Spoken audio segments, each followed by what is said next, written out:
Washington स्मारक 1976। सन् 1975 को सेप्टेम्बरमा हामीले न्युयोर्क सहरको उत्तरमा अवस्थित बेरी टाउनमा युनिफिकेसन थियोलोजिकल सेमिनारी स्थापना गर्यौं। गुरुवर्गको नियुक्ति अन्तर्धार्मिक आधारमा गरिएको थियो र हामीसँग यहुदीवाद, प्रोटेस्टेन्टवाद तथा क्याथोलिकवादका साथै पूर्वीय शास्त्रीय र पूर्वीय दर्शनसम्मका प्राध्यापकहरू थिए। तिनले आफ्नो धर्मदर्शनका बारेमा व्याख्यान दिँदा हाम्रा विद्यार्थीले निकै कठिन प्रश्नहरू सोध्ने गर्थे। कक्षाहरू सधैँ गहन छलफलका मञ्च बने। जब सबै धर्महरूलाई एकै ठाउँमा राखेर छलफल गरियो, तिनले एकअर्काप्रति राखेका गलत अवधारणाहरू विलीन हुने र एकअर्कालाई बढी राम्ररी बुझ्ने क्रम सुरु भयो। प्रतिभाशाली युवाहरूले हाम्रो विद्यालयमा स्नातकोत्तर तहको शिक्षा पूरा गरे र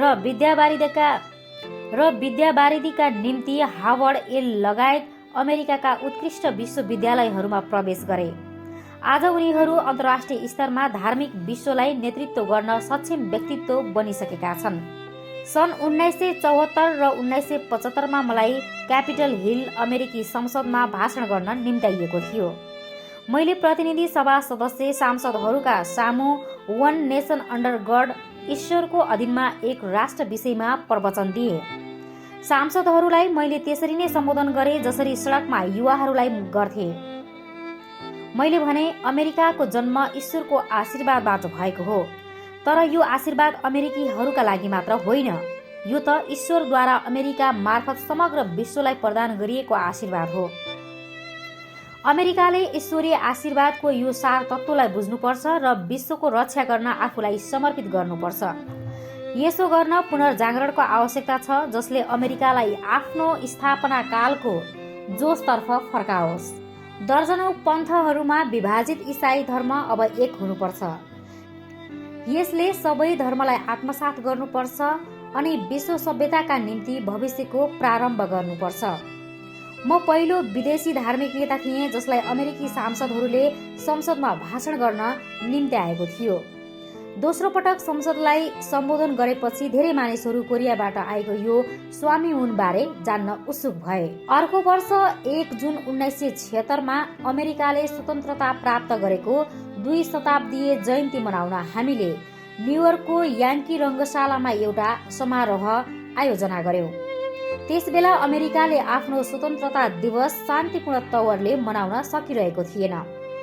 एकातिर यसले साम्यवादको खतरा महसुस गरिरहेको थियो भने अर्कोतिर यहाँको युवा पुस्ता खुला यौन र लागु पदार्थ जस्ता कुलतमा फसेर ईश्वरीय इच्छा भन्दा विपरीत जीवन शैलीमा बाँचिरहेका थिए। मलाई लाग्यो अमेरिका सिकिस्त छ, न्युयोर्क रोग लागेर लडेको छ र म उसको मुटुको अपरेसन गर्न डाक्टर जस्तो भएर आएको छु भन्ने महसुस गर्दै म समारोह स्थलमा पुगेँ। समारोहका दिन मुसलधारे वर्षा भयो र त्यससँगै आएको हुन्डरीले मैदानभरि गरिएको सजावट ध्वस्त पारिदियो। त्यसको बावजुद एकजना पनि त्यहाँबाट बाहिर जान चाहेनन्। यसैबीच वाद्यवादकहरूले यु आर माई सनशाइनको धुन बजाउन सुरु गरे र स्टेडियममा उपस्थित साराका सारा मानिस त्यो प्रार्थना गाउन थाले। उनीहरू घामको गीत गाइरहेका थिए, यद्यपि आफू चाहिँ वर्षामा रुझिरहेका थिए। तिनका मुखबाट घामको गीत गुन्जिरहेको थियो, तर आँखा रोइरहेका थिए। त्यो यस्तो क्षण थियो जब वर्षा र आँसु आपसमा मिसिएका थिए। त्यसपछि जब म भाषण गर्न मञ्चमा उक्ले, अविश्वसनीय तवरमा बर्सातको कालो बादलका बीचबाट घाम निस्कियो।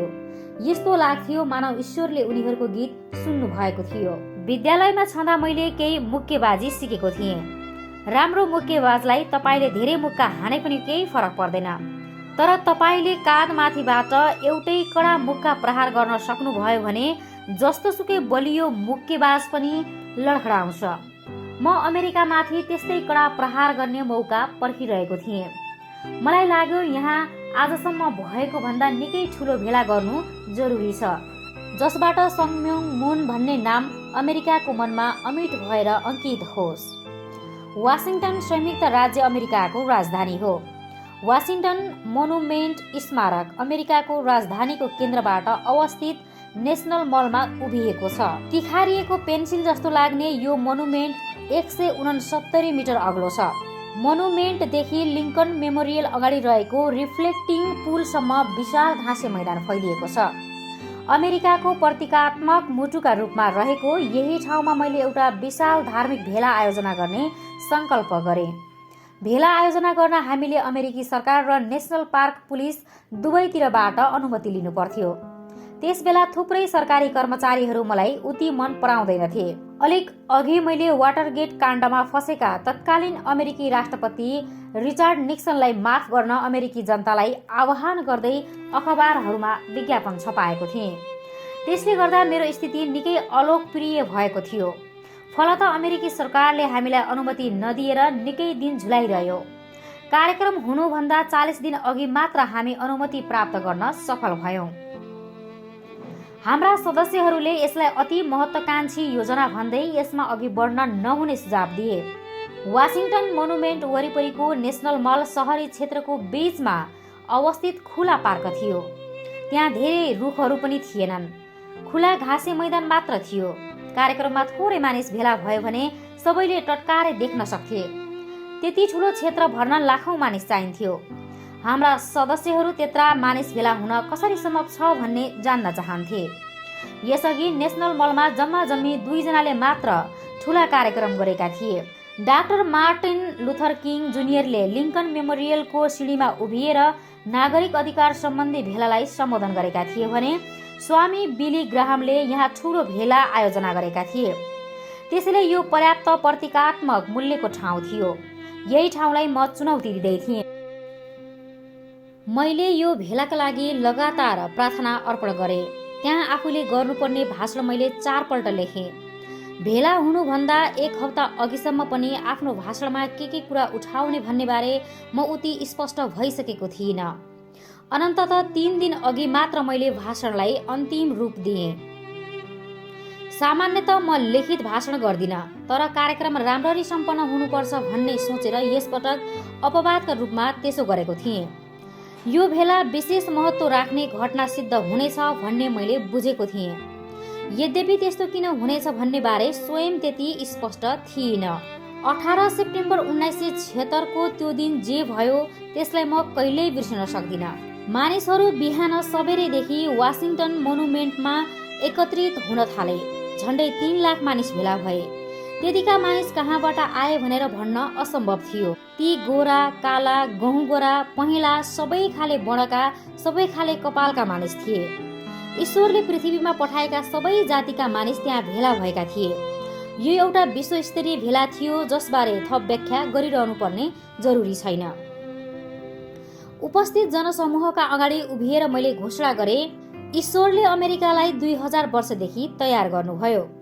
यो उसले जाग्नुपर्ने समय हो। अमेरिकाले आफ्नो विश्वव्यापी जिम्मेवारी स्वीकार गर्नुपर्छ। ईश्वरमाथिको विश्वासले सज्जित भएर यसले विश्वलाई साम्यवादबाट मुक्त बनाउनुपर्छ र अन्त्यमा यस पृथ्वीमा ईश्वरको साम्राज्य स्थापित गर्नुपर्छ। मेरो भाषण र समर्थनको चिचावट र करतल ध्वनिले बीचबीचमा धेरै पल्ट अवरुद्ध हुन पुगेको थियो। न्यूज वीकले वर्षभरिका महत्त्वपूर्ण घटनाको सचित्र विश्लेषण प्रस्तुत गर्ने क्रममा 1976 को अन्त्यमा मेरो तस्बिर प्रकाशित गर्दै मलाई दशकको धार्मिक पुनर्जागरणवादको अङ्कका रूपमा उल्लेख गर्यो। अर्कातिर थुप्रै मानिसहरूले मलाई आशंका र भयका साथ हेर्न थालेका थिए। तिनका निम्ति म पूर्वबाट आएको पराई जादुगर भन्दा बढी केही थिइन। म गोरा जातिको मानिस थिइन जसमाथि उनीहरूले आस्था राख्न र अनुयायी बन्न सकुन्। मैले भन्ने गरेका कुरा तिनले आफ्ना गिर्जाघरमा सुनि आएका कुरा भन्दा धेरै फरक थिए र यही तथ्यले तिनलाई निकै असुरक्षित महसुस गरायो। विशेषतः उनीहरू त्यो अवस्था स्वीकार गर्न सकिरहेका थिएनन् जसमा गोरा युवा युवतीहरू माछा जस्तो आकारका चिम्सा आँखा भएको एउटा एसियाली प्रति आदर व्यक्त गरिरहेका र उनको अनुयायी बनिरहेका थिए। उनीहरू मैले अबोध गोरा युवा युवतीहरूको ब्रेन वाश, दिमाग परिवर्तन गरिरहेको अफवाह फैलाउन थाले। मेरो विरोध गर्ने यस्तो समूह मेरो समर्थनमा चिच्याउनेहरू भन्दा पछाडि पृष्ठभूमिमा एकत्रित हुने गर्थ्यो।